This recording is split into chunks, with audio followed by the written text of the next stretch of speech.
Bonjour à tous, bonsoir, pardon. J'espère que vous êtes heureux de nous retrouver ce soir, nous en tout cas on l'est. Et quand on est enfant de Dieu, en fait, on n'a rien à craindre de notre lendemain parce que Dieu est là, Dieu pourvoit nos besoins. Et j'espère aussi que c'est le cas pour vous, que Dieu est votre Père. Amen. On va prendre ce chant qui dit il n'y a rien dont j'ai besoin. Il n'y a rien dont j'ai besoin qui ne puisse me donner. Il n'y a rien dont j'ai besoin qui ne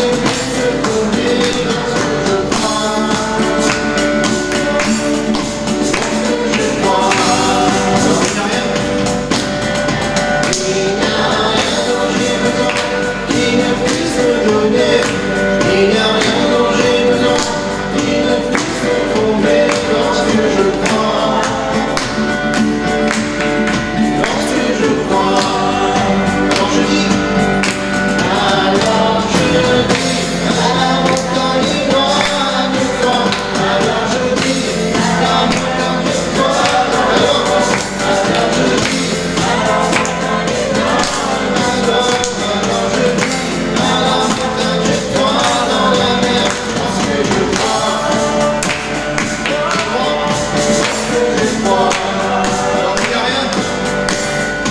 Il n'y a rien dont j'ai besoin qui ne puisse me donner.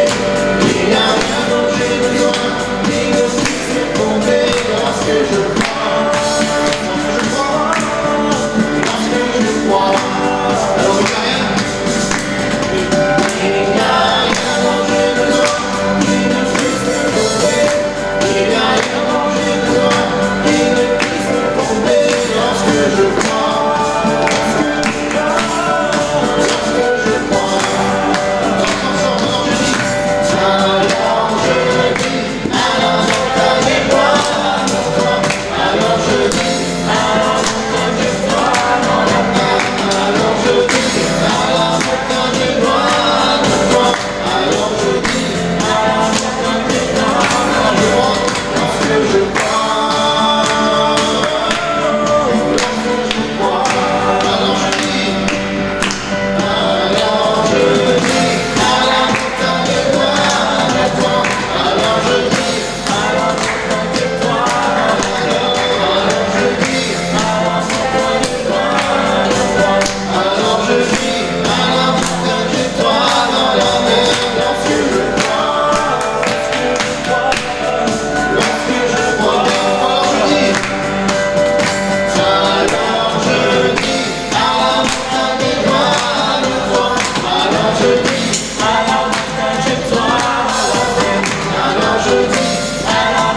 Au cours d'une escale, deux marins s'étaient rendus à terre, dans une chaloupe. Après de trop nombreuses stations dans les bars, ils pensèrent enfin à regagner leur bord. Ayant péniblement retrouvé leur chaloupe, ils sautèrent dedans et se mirent à ramer. Mais chose curieuse, ils n'avançaient pas, et leur navire leur paraissait toujours aussi lointain. Finalement, épuisés, ils finirent par poser les rames et s'endormir. Le lendemain matin, ils s'éveillèrent, les vapeurs de l'ivresse s'étant dissipées. Alors ils s'aperçurent que leur embarcation était restée solidement amarrée au rivage par la corde qui l'avait enroulée autour d'un arc. Beaucoup de chrétiens ne font pas de progrès dans la vie spirituelle. Ils n'avancent pas. Ils sont toujours au même point. Le diable les aveugle pour les empêcher de voir la corde qui les retient et les empêche d'avancer. Une mauvaise habitude, un vice auquel ils n'ont jamais renoncé. L'apôtre Paul exhorte le chrétien à renoncer à la colère, à l'animosité, à la méchanceté, à la calomnie, aux paroles déshonnêtes. Colossiens 3:8. Autant de cordes qui peuvent nous retenir loin du but.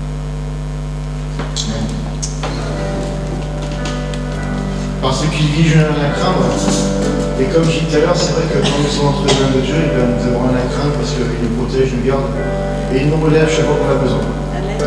J'espère aussi que Dieu est pour vous votre Père, votre libérateur. Donc voilà, on va prendre ce chant qui me dit par ce qu'il dit, je viens à la crainte. Alléluia. Parce qu'il vit, oh je viens à la crainte, mes hommes sont assurés. Entre ses mains, il tient la vie pour ce temps et l'éternité. Je sais qu'il vit, parce qu'il vit,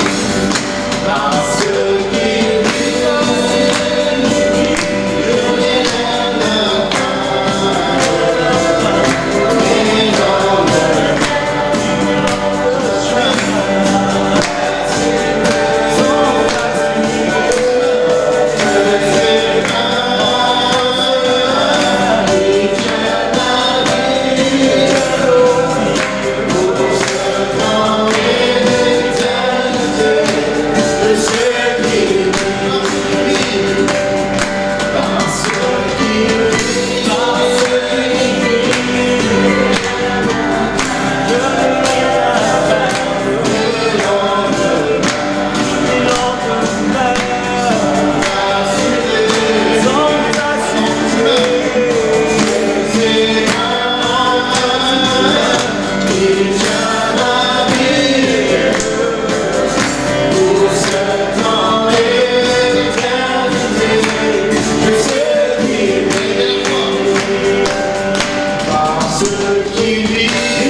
Alléluia.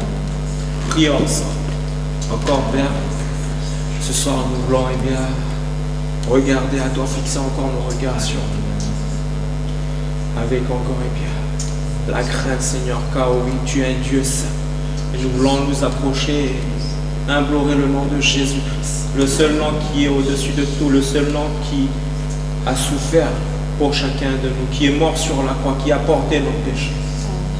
Et encore ce soir, oui, nous voulons vraiment et bien te remettre nos cœurs.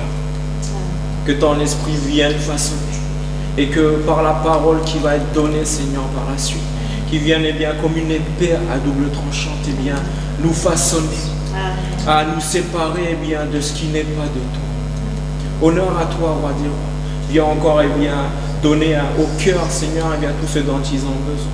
Mais avant tout cela, eh bien, nous voulons t'adorer, t'honorer, Seigneur, te rendre vraiment eh bien, la gloire qui t'est due, car toi seul est Dieu.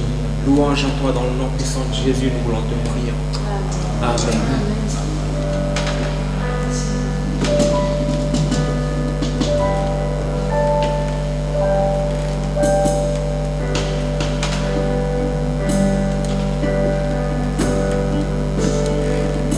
Dieu notre Père, et en tant que tel, il est toujours là pour nous relever en cas de besoin. Quand nous chutons ou quand nous avons des soucis, il est là et il nous relève. Et si vous ne connaissez pas encore Dieu et que vous avez des besoins, je vous invite à chanter ce chant et à réaliser ces paroles qui vont être dites. Amen.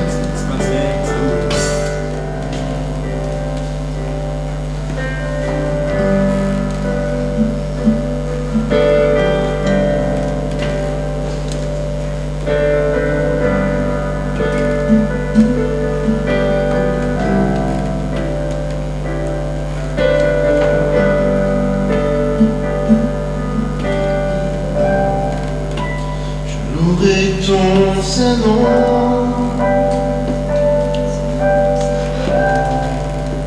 Je louerai ton saint nom, Seigneur Jésus, toute ma vie. Je louerai ton saint nom.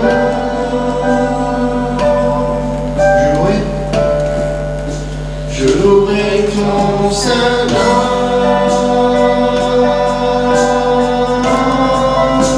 Je louerai ton saint nom, Seigneur Jésus, toute ma vie. Je louerai ton saint nom, malgré les soucis. Malgré les soucis,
Sache que Dieu est là et Dieu peut agir dans ta vie.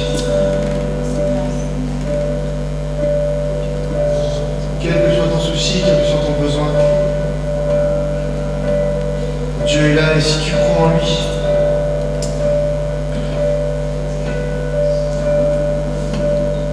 Dieu peut répondre.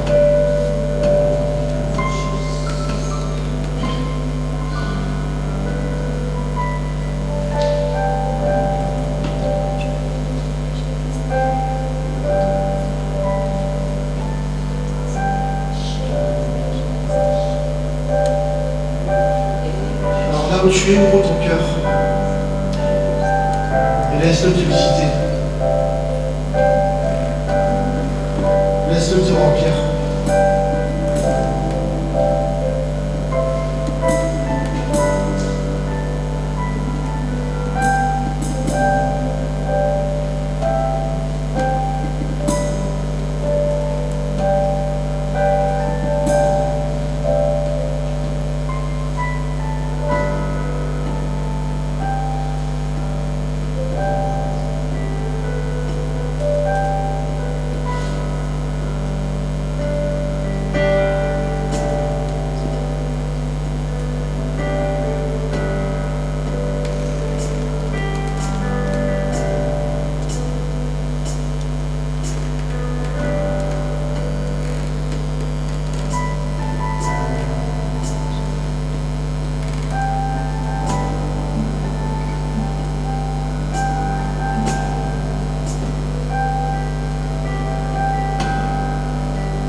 Dieu est mort pour toi. Je suis sacrifié pour toi. Il est là quand tu as besoin. Il veut te soutenir, il veut être un père tout simplement pour toi. Alors n'hésite pas à te confier en lui. N'hésite pas à élever ta voix et à lui crier tes besoins. À le crier à ce que tu as sur le cœur. Et si tu as réellement la foi et que Dieu est réellement ton Père, il répondra.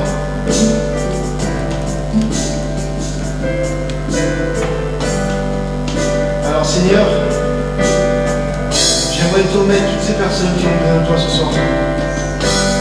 J'aimerais te les remettre afin que tu puisses les visiter, afin que tu puisses les remplir de paix, de joie, que tu puisses vraiment leur ôter tout ce qui t'aimerait lié, Père, tout ce qui t'aimerait lié dans la tristesse, afin qu'elle puisse sentir une paix et une joie monter en elle.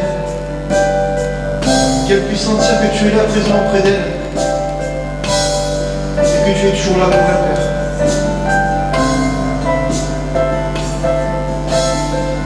Alors maintenant, mon Jésus, j'aimerais puiser tous ces liens, Père, qui tiendraient liés.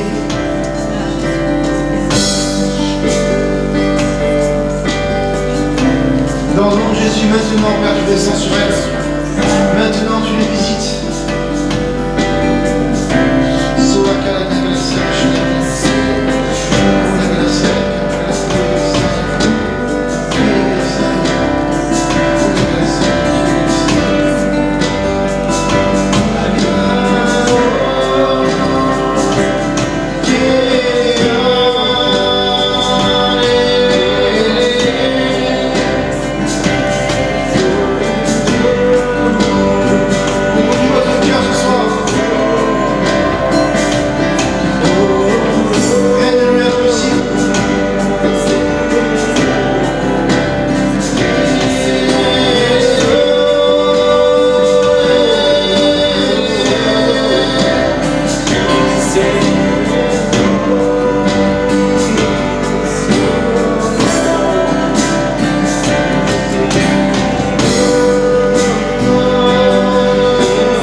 Viens Seigneur,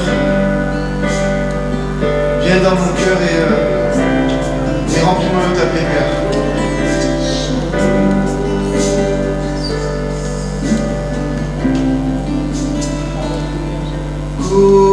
Kumbaya, my Lord. Kumbaya.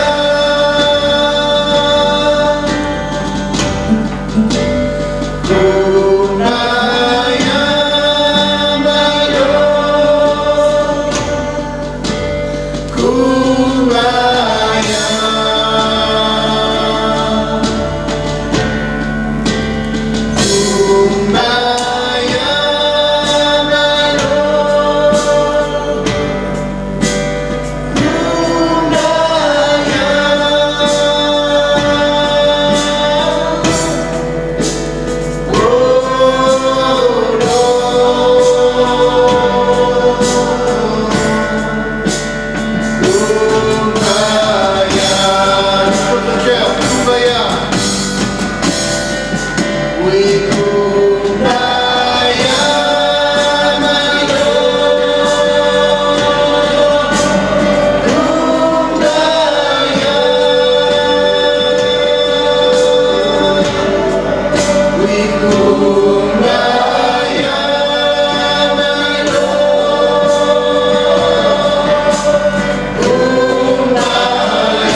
Alors bien Seigneur,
Bonjour à tous, soyez les bienvenus. Merci encore pour ce moment de louange qui a été extraordinaire. Tu vois, ça c'est par la foi. Voilà, j'aimerais m'entretenir avec vous pendant quelques instants. Rappelez-vous, il y a quelques temps, je vous ai parlé de la vision juste des choses. Vous savez, beaucoup de gens se croient très spirituels, se croient très évolués, mais quand on voit dans la réalité des faits, on voit malheureusement que leur croyance repose sur de l'humain. La Bible dit « Aimez jusqu'à vos ennemis ». Combien de fois pardonnerai-je à mon frère? 7 fois, 77 fois. Et nous voyons que dans la réalité, et ce message m'a été inspiré par la réunion que nous avons eue de prière lundi, c'est-à-dire que nous nous approprions des choses, mais nous voulons continuer à les vivre de manière humaine, alors que la Bible nous invite à vivre réellement la notion qui est une notion spirituelle. Par exemple, lorsqu'on parle de péché, nous, dans notre humanité, c'est celui qui a volé, commis l'adultère, celui qui a trompé son frère, celui qui a... Le sens étymologique de péché, c'est rater la cible. Toutes les fois où j'aurai de la cible, toutes les fois où je suis incapable d'aimer celui qui m'a fait du mal, où je suis incapable de pardonner, où je suis incapable de laisser ma foi agir, et que je suis toujours, malgré ce que je peux dire, dans la peur, dans la crainte, dans le stress, dans le doute, alors en fait, je peux dire que je suis spirituel, mais en fait, je suis tout simplement quelqu'un qui est basé sur des croyances qui sont des croyances humaines. Alors, on veut la peau de l'autre, on veut condamner, on veut juger, on veut médire, et on veut raconter tellement encore de choses sur l'autre. Alors que la vision biblique nous amène, et c'est ce que Jésus a toujours fait, à pouvoir observer l'autre, non pas comme nous le voyons, mais comment Dieu peut observer l'autre, comment Dieu peut juger l'autre. Et à de multiples reprises, Dieu nous surprend dans ses choix. Il choisit des hommes, non pas comme nous les aurions choisis. Est-ce que vous auriez choisi des gens qui vous auraient trahi? Pourtant, il a choisi des gens qui l'ont trahi. Pas parce qu'il le voulait, mais parce que le Père avait décidé que ça serait eux. Est-ce que vous auriez pardonné à une femme adultère? Pas forcément. Est-ce que vous auriez été capable d'aller vers des lépreux pour les guérir? Est-ce que vous auriez été capable de vous arrêter au puits avec la femme samaritaine, comme Jésus l'a fait, ou auriez-vous porté un jugement? Je me pose souvent cette question. Si Paul, aujourd'hui, il envoyait un CV pour être choisi dans une église, je ne sais pas si beaucoup d'églises prendraient l'apôtre Paul. Et pourtant, nous voyons tout ce qu'il a constitué.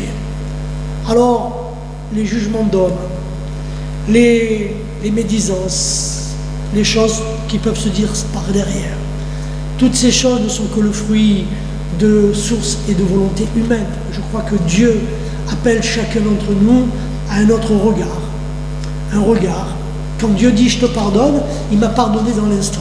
Et c'est bizarre que quand les gens parlent du pardon, ils disent qu'ils pardonnent, mais ils ne pardonnent pas. Mais ils continuent. Et eux, ils te disent que leur vie spirituelle avance. Pourtant, la Bible dit que c'est comme ils coupaient le pont sur lequel ils doivent traverser. Ils ne peuvent plus avancer.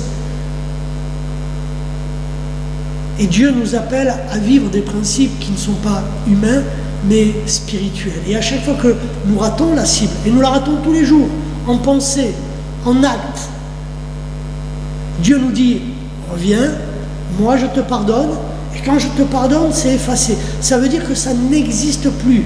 À partir du moment donné où Dieu a pardonné, alors toute chose est effacée, et toute chose devient nouvelle. C'est marrant comme on aime se l'appliquer, ce verset à nous, mais quand c'est pour les autres, ce verset n'existe plus. N'est-ce pas là encore une trace d'une foi qui est simplement stérile, humaine, et finalement qui ne porte aucun fruit?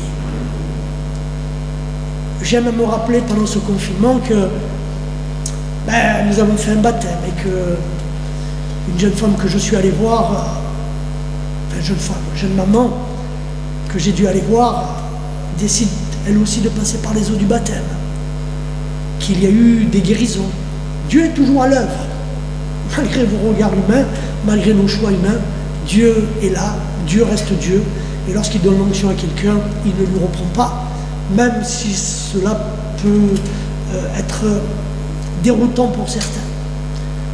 Voilà, que votre vision soit juste des choses, que votre foi soit spirituellement ancrée dans les choses que Dieu veut, selon son plan, selon sa volonté, et non simplement dans des principes humains que l'on essaie de faire tourner et de révéler et de montrer spirituels. Que Dieu vous bénisse, je vous dis à très bientôt. Père éternel, donne-nous cette vision juste. Nous savons qu'il n'y a que ton esprit qui peut accomplir cette œuvre, que cette œuvre alors s'accomplisse parfaitement en chacun d'entre nous. C'est pourquoi je vais encore te louer, te bénir et te rendre grâce. Ramène-nous à la juste valeur de toutes choses, car tout appartient, et il n'y a rien que tu nous donnes qui ne te revienne. C'est pourquoi je vais encore élever ton Saint-Nom, te louer, te bénir. Tu es un tendre Père qui veille sur ses enfants. Louange et gloire te soient rendues dans le merveilleux et puissant nom de ton Fils Jésus-Christ. Amen.